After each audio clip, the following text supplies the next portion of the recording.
आप सब आज हम आपको पढ़ाएंगे इंटर की फिजिक्स के बारे में, ट्वेल्थ फिजिक्स के बारे में आज हम आपको बताएंगे कि फिजिक्स में सबसे पहला चैप्टर में सबसे पहले दिया हुआ आवेश के बारे में कि आवेश क्या होता है। अब चार्ज के बारे में हमें पता होना चाहिए कि चार्ज होता क्या है, आखिर चार्ज कहते किसे हैं, कितने प्रकार के होते हैं, संयोजी क्या है, वियोजी क्या है। तो आइए हम जानते हैं चार्ज के बारे में। आवेश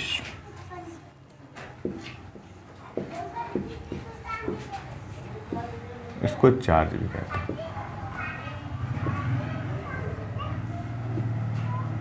चार्ज को समझने के लिए सबसे आसान तरीका ये है कि अगर हम दो वस्तुओं को आपस में रगड़ते हैं तो क्या होता है, एक वस्तु से दूसरी वस्तु में आवेश क्या होते हैं, स्थानांतरित हो जाते हैं।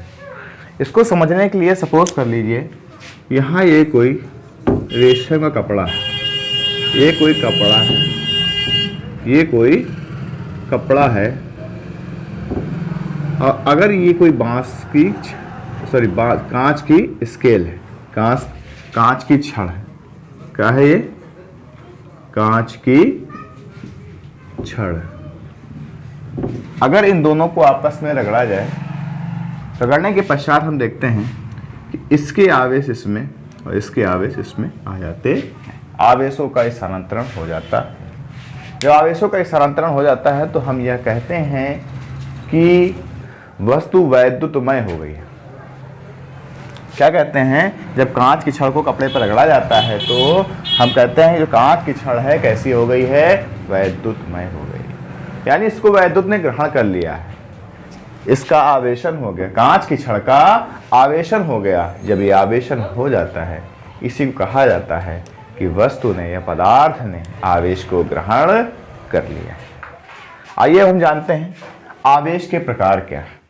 आवेश के प्रकार क्या है, आवेश के दो प्रकार अगर देखा जाए तो आवेश के दो प्रकार हैं। पहला प्रकार होता है धनात्मक और दूसरा होता है ऋणात्मक।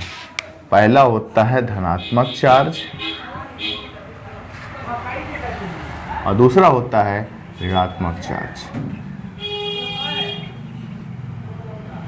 यानी धनात्मक आवेश और ऋणात्मक आवेश, धनात्मक आवेश और ऋणात्मक आवेश। धन आवेश में धन चार्ज, ऋण आवेश में ऋण चार्ज। इसके बाद आते हैं, अब हम लोग जानते हैं कि संयोजी आवेश क्या होते हैं। संयोजी आवेश के बारे में जानते हैं।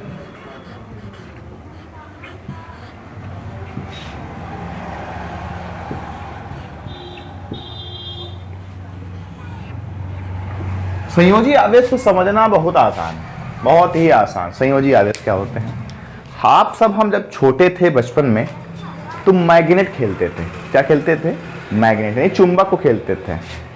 चुंबक को जब खेलते थे तो क्या देखते थे, अगर एक चुंबक हमने ऐसे लिया, ए चुंबक है और इधर बी चुंबक है, ये बी चुंबक है, ये पहली कंडीशन हो गई। ये ए चुंबक है, ये हमारा बी चुंबक है। अगर हमारे ये आपस में जब नहीं चपकते हैं, यानी एक दूसरे को धक्का मारते हैं, एक ये इधर बल लगाता है और एक ये इधर बल लगाता है, यानी एक आवेश जब दूसरे आवेश पर प्रतिकर्षण का बल लगाता है, तो जब एक आवेश दूसरे आवेश पर प्रतिकर्षण का बल लगाए तो समझ लेना कि वहां पर जो आवेश हो जाएंगे संयोजी आवेश होंगे। या तो ये प्लस प्लस होंगे या फिर ये माइनस माइनस होंगे, एक ही प्रकृति के आवेश होंगे। कैसे आवेश होंगे, एक ही प्रकृति के आवेश होंगे, ये संयोजी आवेश कहलाएंगे। या तो ये प्लस प्लस आवेश होंगे या फिर ये क्या होंगे, माइनस माइनस आवेश होंगे। या तो ये प्लस प्लस आवेश होंगे या फिर ये माइनस माइनस आवेश होंगे। दूसरी बात आती है वियोजी आवेश।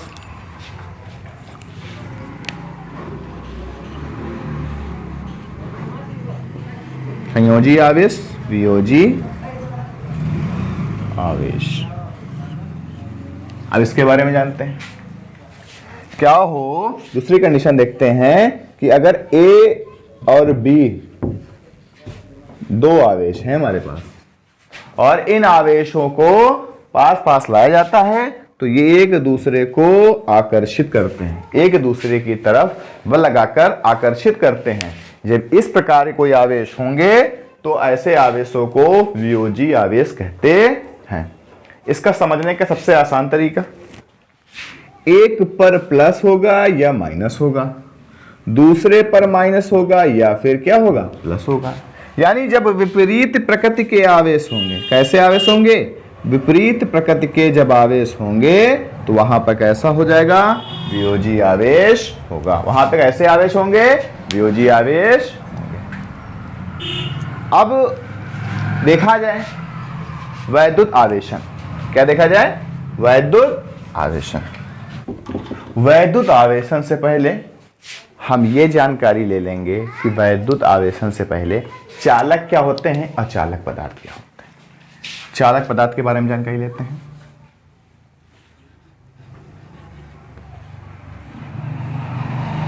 चालक क्या होता है, चालक वे पदार्थ होते हैं जिनमें इलेक्ट्रॉनों का प्रवाह आसानी से हो जाए। यानी कि अगर सपोज कर लें ये कोई हमारा चालक, अगर कोई चालक होगा तो इससे इलेक्ट्रॉन यहां से यहां तक आसानी से गुजर जाएंगे।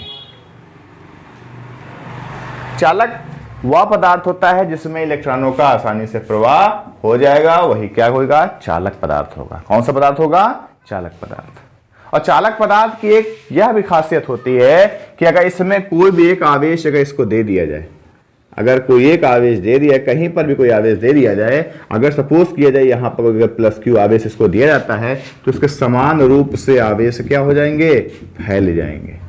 इसमें समान रूप से आवेश क्या हो जाएंगे, वितरित हो जाएंगे, स्कैटर हो जाएंगे। ये होते हैं चालक के गुण। चालक के बाद आप देखते हैं अचालक। अचालक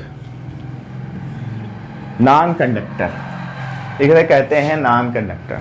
अचालक वे पदार्थ होते हैं जिनमें इलेक्ट्रॉनों का प्रवाह नहीं हो पाता है, वह चालक कहलाते हैं। सपोज कर लीजिए ये कोई हमारी लकड़ी का टुकड़ा है, लकड़ी है, प्लास्टिक है, रबर ले लेते हैं, रबर का कोई टुकड़ा लेते हैं। अगर इसमें कोई एक आवेश अगर हम यहां देंगे तो यह आवेश वितरित नहीं होगा, जहां पर दिया जाएगा आवेश वहीं पर ये बना रहेगा। बात समझ में आ गई, चालक क्या होता है, अचालक क्या होता है।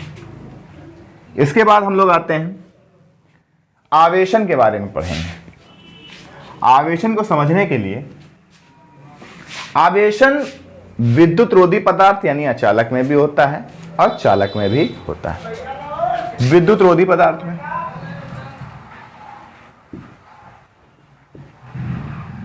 विद्युत रोधी पदार्थ में आवेशन किस प्रकार होता है, चलिए देखते हैं विद्युत रोधी पदार्थ। हमने अभी आपको बताया कि विद्युत रोधी पदार्थ में आवेशन क्या हो, रगड़ के हो सकता है।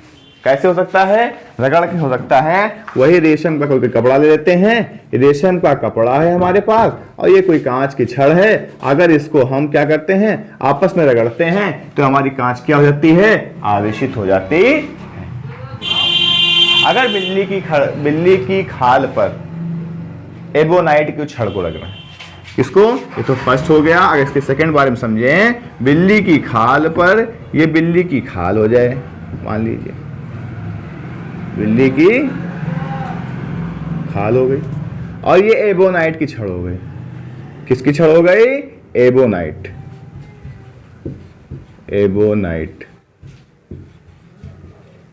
एबोनाइट की छड़ को अगर हम आपस में रगड़ते हैं, रगड़ने के पश्चात देखते हैं कि यह छड़ क्या हो जाती है, आवेशित हो जाती है, इसमें आवेश आ जाते हैं।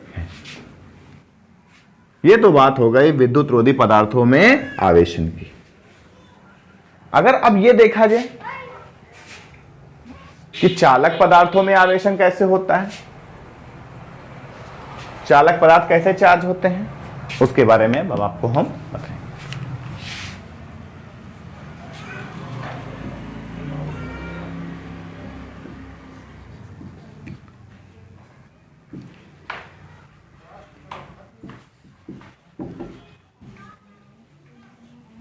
चालक पदार्थों में आवेशन, चालक पदार्थों में आवेशन कैसे होगा। एक कोई चालक प्लेट हमारे पास, और दूसरी इस पर कोई आवेश नहीं है, यह निरावेशित प्लेट है। अगर इसको किसी माध्यम से हम अगर आवेश दे दें, क्या दे दें, अगर हम इसको आवेश दे देते हैं तो यह आवेश आसानी से बाहरी सतह पर समान रूप से वितरित हो जाता है। और इसके पास अगर कोई दूसरी, अगर प्लेट ए के पास कोई दूसरी चालक प्लेट हम लाते हैं तो देखते हैं इतनी ही मात्रा